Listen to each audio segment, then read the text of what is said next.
UP 80 news, खबर से असर तक। डेली न्यूज अपडेट पाने के लिए हमारे चैनल को सब्सक्राइब करें और बेल आइकन को दबाना बिल्कुल भी ना भूलें।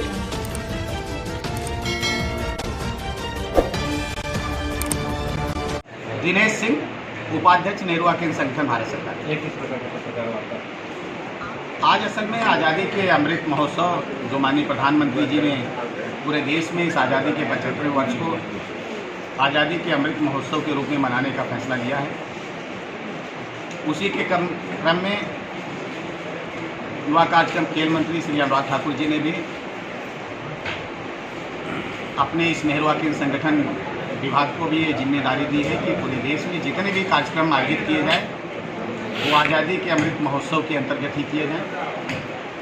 हमारा जो इस वर्ष का पहला कार्यक्रम था वो फिट इंडिया फ्रीडम रन 2.0 का था, जिसके तहत हम देश के 744 जनपदों के और सभी जनपदों के प्रत्येक जनपदों के 75 गांव पंचायत और 30,000 शैक्षणिक संस्थाओं में हम इस तरह के फिट इंडिया फ्रीडम रन का आयोजन कर रहे हैं।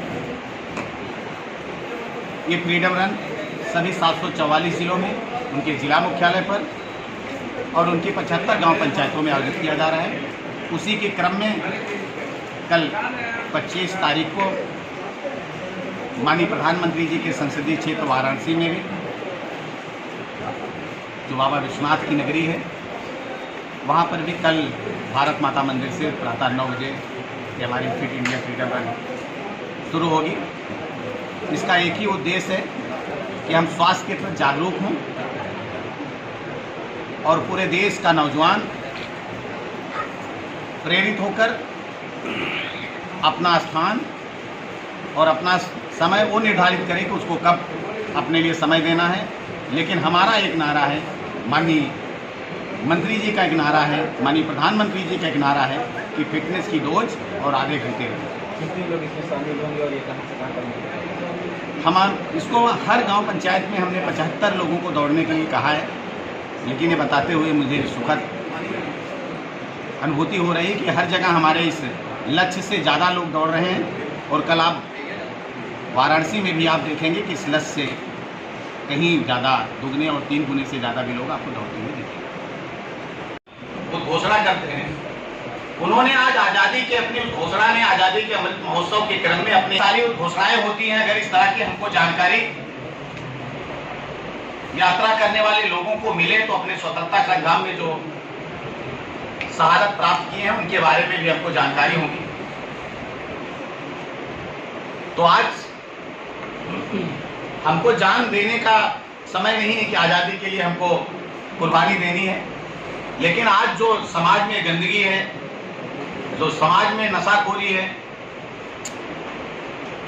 जो स्वास्थ्य को लेकर चिंता है, इसको आप सबने भी देखा कि जिसका इम्यून सिस्टम अच्छा था, रोग प्रतिरोधक क्षमता जिनकी ठीक थी, उस वैश्विक महामारी में भी उनको कोरोना कुछ नहीं कर पाया। अगर हमारे देश का नौजवान फिट होगा, स्वस्थ होगा, तो हमारा समाज और हमारा राष्ट्र भी स्वस्थ होगा। इस कार्यक्रम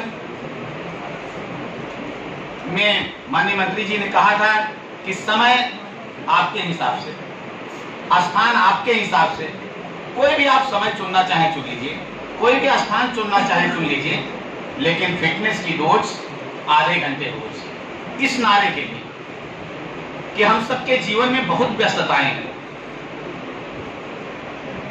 लेकिन उन व्यस्तताओं के बीच में हमारा समय का प्रबंधन ऐसा होना चाहिए कि हम अपने लिए भी, आजकल आप देख रहे हैं, सुनने में आता है कि 25 साल, 20 साल, 30 साल के बच्चों को हार्ट अटैक हो। हमारी दैनिक दिनचर्या ऐसी बन गई है कि हम अपने लिए नहीं समय दे पाते।